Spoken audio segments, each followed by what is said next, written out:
पेड़ की कहानी। एक गांव में राम और सोम नामक दो भाई रहते थे। बड़े सोम को व्यापार में अच्छी कमाई होने से वह अमीर बन गया और छोटा राम तो बिना बारिश से फसल नष्ट होने के कारण गरीब ही रह गया।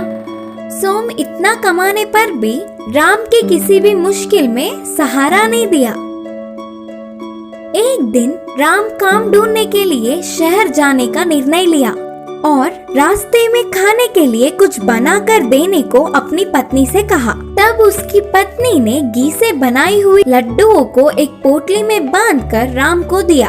वह लेकर चलता हुआ राम जंगल के रास्ते चल पड़ा। शहर में शाम तक घूमा, पर कहीं काम न मिलने पर निराश होकर पीछे मुड़ गया। घूम घूम के सफर करने पर वह बहुत ही थक गया और विश्राम करने के लिए जगह ढूंढने पर उसे नदी के पास एक पेड़ दिखा। उधर जाकर उस पेड़ पे अपनी लड्डुओं की पोटली लटकाकर पूरी रात उधर ही सो गया। सुबह उठने तक पूरा पेड़ भरा हुआ और बड़ा सा बन गया था। उसकी लड्डुओं की पोटली भी बहुत ऊंचाई पे दिखी। राम चौंक गया और उधर से गुजरने वाले एक स्वामी जी को पूछने पर कहा, यह एक अजीब सा जादुई पेड़ है। यह पेड़ पूरा दिन बड़ा रहता है और शाम को झुककर छोटा बन जाता है। वह सुनते ही राम ने शाम तक फिर से वही रहने का निर्णय लिया और नदी में थोड़ा पानी पीकर फिर से सो गया। उसी समय में जंगल में घूम रहे अच्छे वाले भूत को लड्डुओं की खुशबू आई। वह पोटली खोलकर उन लड्डुओं को खुशी से खा गया और उधर ही सोया हुआ राम के गरीब स्थिति को देख पोटली में एक डब्बा रखकर चला गया। राम के उठने तक शाम हो गई। फिर से पेड़ झुककर छोटा बन गया। लड्डू खाने अपनी पोटली को लिया और खोला तो पोटली में एक छोटा सा डब्बा दिखा और उसमें सोने के सिक्के मिले। आहा, इतने सोने के सिक्के! अब मेरी सारी मुश्किल हल हो जाएंगे। ये सब उस जादुई पेड़ की महिमा है। सोचकर बहुत ही खुशी में घर आया और अपनी पत्नी को सोने के सिक्कों की डिब्बा देकर पूरी बात बताया। छोटे भाई के भाग्य जानकर बड़ा भाई को जलन हुई।